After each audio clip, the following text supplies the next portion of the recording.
Napoleon एक ऐसा योद्धा जिसे लोग आज़ादी और खुशियाँ देने वाला मसीहा समझते थे। नेपोलियन कहता था, दुनिया में दो ही सबसे ताकतवर चीज़ें हैं, आत्मा और तलवार। अंत में आत्मा तलवार से जीत जाएगी। जय हिंद दोस्तों, स्वागत है आपका आपके अपने YouTube channel trail blazer the study point में। आज हम लोग बात करेंगे नेपोलियन बोनापार्ट की। आज हम जानने की कोशिश करेंगे नेपोलियन बोनापार्ट के जीवन के बारे में और इसे हम एक कहानी के माध्यम से समझने की कोशिश करेंगे। तो चलिए शुरू करते हैं आज की ये कहानी बिना किसी देरी के। नेपोलियन बोनापार्ट फ्रांस की क्रांति की पैदाइश था, जिसने यूरोप के राजाओं और जारों की सत्ता को ललकारा था। उसका जीवन 1769 से लेकर 1821 तक कुल 52 साल का रहा, पर उसकी कहानी अनंत सी लगती है। इस कहानी के सिर्फ दो ही हिस्से थे, जीत या हार। कहीं ऐसा पठार नज़र नहीं आता जहां यह कहा जा सके कि वो कुछ देर ठहरा भी। नेपोलियन हर वक्त सिर्फ चढ़ा या उतरा।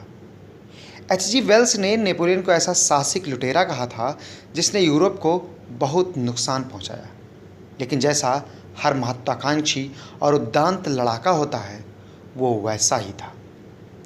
ईश्वर ने उसे जबरदस्त आत्मविश्वास, ऊर्जा और कल्पनाशीलता से नवाजा था। जीतने की उसमें असीम इच्छा थी। 24 साल की उम्र में उसने अंग्रेजों के खिलाफ तुलो की लड़ाई में पहली जीत हासिल की थी। तुलो फ्रांस में स्थित एक जगह थी। 1796 में फ्रांस की डायरेक्टरी 5 सदस्यों का एक समूह होता था जो फ्रांस की सुरक्षा का जिम्मेदार था। उसने उसे इटली की सेना का कमांडर बना दिया। इस दौरान उसके रणनीतिक कौशल से पूरा यूरोप चौंक गया। उसने थकी हारी और अभावों से जूझती फ्रांसीसी सेना को नए ख्वाब दिखाए। ख्वाबों और हौसले के बूते उसे आल्प्स की पहाड़ियों के पार इटली ले गया। इटली के लोगों को उसने आज़ादी का भरोसा दिलाया और आसानी से इटली जीत लिया। हर जीत के साथ नेपोलियन की शोहरत बढ़ रही थी। वो लोगों और सैनिकों का विश्वास जीत रहा था। सिपाही उसे पिता तुल्य समझते और प्यार से पेटी कारपोरल कहकर बुलाते थे। पेटी कारपोरल एक्चुअली फ्रांसीसी सेना का एक ओहदा था। फ्रांस वापस आने से पहले नेपोलियन ने उत्तरी इटली और ऑस्ट्रिया तथा वेनिस सब जीत लिए। फ्रांस की सत्ता उसकी जेब में आने को तैयार थी, पर उसका इरादा तो कुछ और ही था। पूरब उसे हमेशा ही लुभाता। उसने कहा था, पूर्व में महान साम्राज्य और अहम बदलाव हुए हैं। पूर्व में जहां 60 करोड़ लोग बसते हैं, उनके मुकाबले यूरोप एक तिल के समान है। अपने इस ख्वाब को पूरा करने के लिए भूमध्य सागर में ब्रिटिश जंगी बेड़े से बसता हुआ नेपोलियन मिस्र जा पहुंचा। मिस्र की राजधानी कायरो का मामलुक सुल्तान उसके सामने ज़्यादा देर टिक नहीं पाया। वह दिन था 21 जुलाई 1798। फ्रांसीसी सेना 4000 साल पुराने मिस्र के पिरामिडों के सामने खड़ी थी। कारपोरल ने सैनिकों से कहा, सैनिकों, 40 शताब्दियाँ तुम्हें देख रही हैं। नेपोलियन बैटल ऑफ पिरामिड जीत गया था। मिस्र की जीत के बाद उसने हिंदुस्तान की तरफ आने का इरादा कर लिया। मैसूर के टीपू सुल्तान से उसने संपर्क भी साध लिया, लेकिन इस मकसद के सामने दो अड़चनें थीं। उसकी कमज़ोर नाविक शक्ति और इंग्लैंड का महान सेनापति होराशियो नेल्सन, जिसकी वीरता और साहस लड़ाइयों में अपनी एक आंख और एक बाजू खोने के बाद भी कहीं से कम न हुए थे।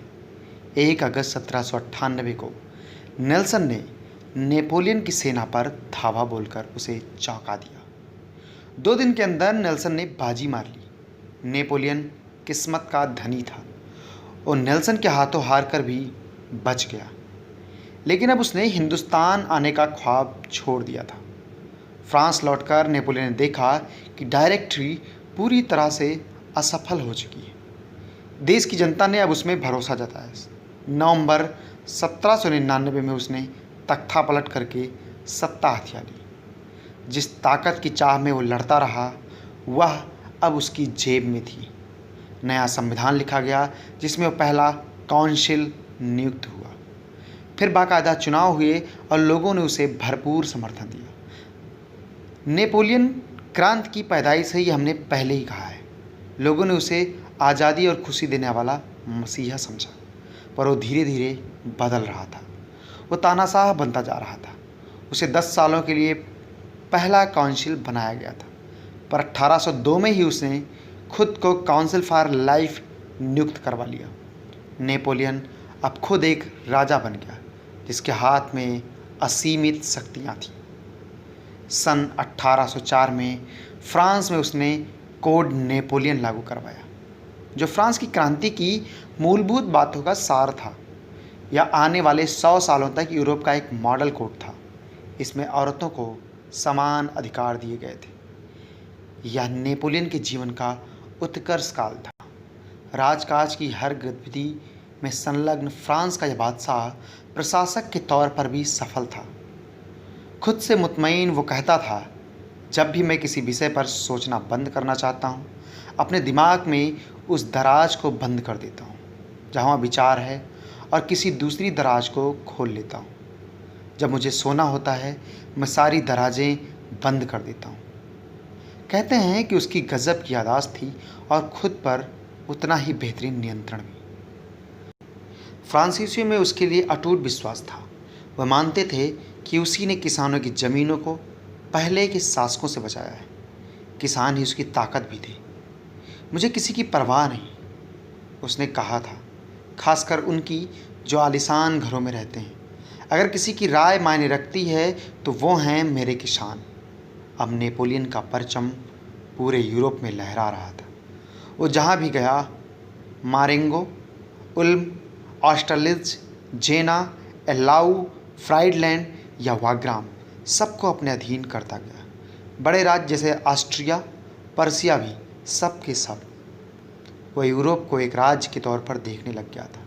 उसकी निगाहें गिने चुने उन राज्यों पर टिक गईं जो अब भी उसके झंडे तले नहीं थे। वो सब कुछ जीत लेना चाहता, पर नेपोलियन के सामने कोई बाधा थी तो वो था इंग्लैंड, और यही शिकस्त का पहला मुकाम था। जगह ट्राफलगर, स्पेन के समीप नज़दीक एक समुद्री इलाका। दिन 21 अक्टूबर 1805। वही एक हाथ और एक आंख वाला होराशियो नेल्सन सामने खड़ा था। नेपोलियन के पास पहले से ज़्यादा बड़ी सेना थी। जंग शुरू होने से पहले नेल्सन ने जो कहा वो इतिहास में दर्ज हो गया है। उसके शब्द थे, इंग्लैंड उम्मीद करता है कि हर एक शख्स जो यहाँ है वो अपना कर्तव्य निभाएगा। इंग्लैंड के सैनिक भी इसी जज्बे के साथ लड़े और नेपोलियन ट्राफलगर की जंग हार गया। हालांकि इस जंग में इंग्लैंड को अपने बेहतरीन सेनापति नेल्सन को खोना पड़ा। इंग्लैंड इसे कभी नेपोलियन ने व्यापारियों का देश कहा था, हमेशा समुद्री लड़ाई में उससे 21 रहा और इसी वजह से उसकी सत्ता के कभी अधीन नहीं आ पाया। साम्राज्य की चाह रखने वाले नेपोलियन की एक और समस्या थी, भाई भतीजावाद। उसने अपने परिवार के लोगों को जीते हुए राज्यों का शासक बना दिया था, जबकि वह इसके काबिल नहीं थे और कुछ तो नेपोलियन के खिलाफ भी थे। सन 1812 में नेपोलियन ने विशाल सेना लेकर रूस पर चढ़ाई कर दी। शुरुआती जीत के साथ वह अंदर धंसता चला गया। रूस की सेना पीछे हटती गई। जार ने हार मानने से पहले मास्को को जला डाला। लूट की इच्छा रखने वाला नेपोलियन हताश हो गया। उसने वापस जाने का निश्चय किया, पर तब तक सर्दियों ने रूस में पैर पसार लिए।